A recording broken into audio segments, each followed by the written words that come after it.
Proud Indian army, जंग के मैदान में कदे ना हारते हो।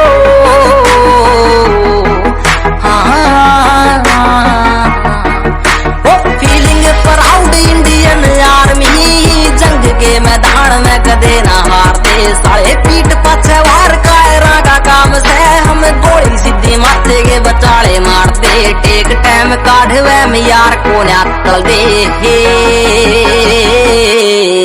हो। ऊंचे से विचार सच्ची नीत पक्के यार गधे पीठ पाछे वार को न्याक कर दे। ऊंचे से विचार सच्ची नीत पक्के यार गधे पीठ पाछे वार को न्याक कर दे। काका on the beat भाई।